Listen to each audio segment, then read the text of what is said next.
Right, I spoke earlier in the program with Senator Marsha Blackburn regarding the Durham report and how it revealed yet another example of the weaponization of the federal government. Well, joining me now to continue this discussion, Congressman Greg Steube. He serves on the House Ways and Means Committee and the House Select Subcommittee on the Weaponization of the Federal Government. He represents the 17th Congressional District of Florida. Congressman Steube, welcome back to the program. Hey, good to see you, Tony. Thanks for having me. So I want to get your take on this. You serve on the Weaponization Committee. Does the Durham report provide a classic example of what government weaponization looks like? Yeah, I think so. And what's frustrating for members like myself that was hoping that the Durham report would produce some consequences for these individuals who engaged in the very activity that we've been saying for years that they've been engaging on, lying to courts, using and weaponizing the federal governments to spy on citizens of our country, weaponizing this, and then the mainstream media perpetuates a fraud upon the American people. And Durham doesn't come out with any type of references or recommendations for crimes for Comey, Strzok, and these other McCabe and these other individuals that were at the top tier for making these decisions and pushing these false narratives on the American people. But what we're going to do, we've asked Durham to come in next week. He has not gotten back to us yet. Hopefully we can confirm that next week. And that's the very questions that I would like to ask. Why isn't the conduct that they did criminal? And if it's not criminal, what laws can we pass to ensure that this can never happen again?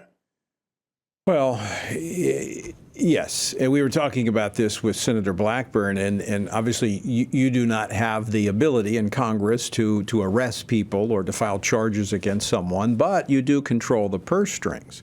And I mean, I think this is something that should be discussed when you go into the appropriations process. If, the FBI and they're looking for, new buildings and they're looking for this different funding streams, there could be a price to pay for trampling upon the rights of the American people.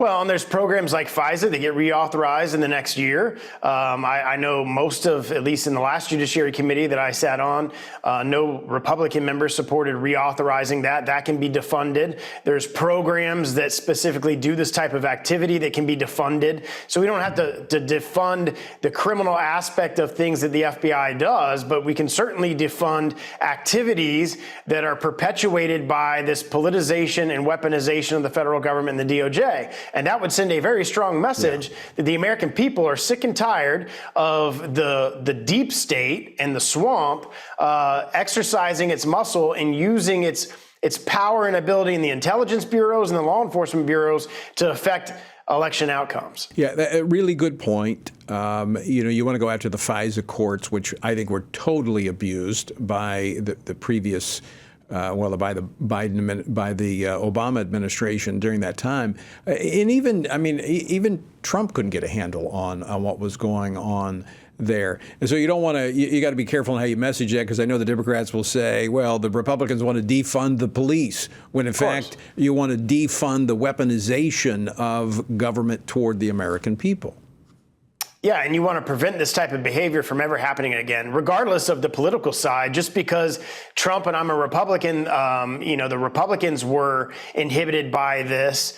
This shouldn't happen on either side. I can guarantee the Democrats would be crying foul if a Republican administration and a Republican deep state was doing this to, say, Hillary Clinton or to Joe Biden. It's really the type of things that we should be working for the American people up here. And the American people have lost a lot of faith in the DOJ and the FBI over the last several years. Now, juxtapose that, the fact there were about 40,000 law enforcement officers here in Washington, D.C. for events and ceremonies for National Police Week. And I know supporting law enforcement is a cause you've always championed. Local law enforcement is striving to keep people, safe, uphold the law in most cases. But we're seeing this environment fostered by liberal prosecutors, by the left, trying to handcuff police and their ability to do their jobs.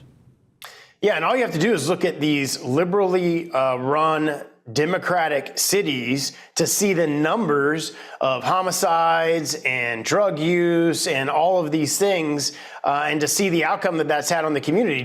I think just last night here in D.C., there was like 3 homicides. When we were driving to baseball practice this morning, we passed a homicide scene that was all taped off. This was blocks from the United States Capitol, and this is all because of the policies the Democrats have put in place, where they're releasing people, releasing prisoners. There's no cash bail, all these things that they're doing, lowering the amount of penalties for certain crimes. It's absolutely ridiculous. Americans stand for law and order, and you're not seeing it in these big cities because they're run by left progressives, prosecutors, and leaders.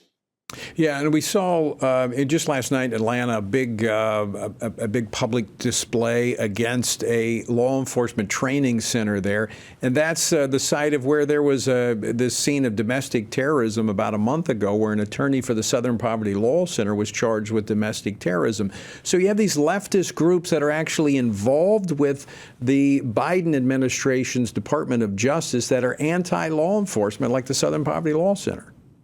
Well, and in some of these democratically run cities, they actually did defund the police, took money away from certain bureaus, defunded entire SWAT teams and that sort of thing. And that's an absolute fact. You had the vice president raising money to bail all the protesters out a few years ago over the summer. And that's the type of activity that when you have the leaders in our country encouraging crime, helping to bail people out that are committing crime, lowering the penalties for crime, that's the type of repercussions you're going to have from that type of leadership. Lawlessness. In fact, the Bible warns us that is coming.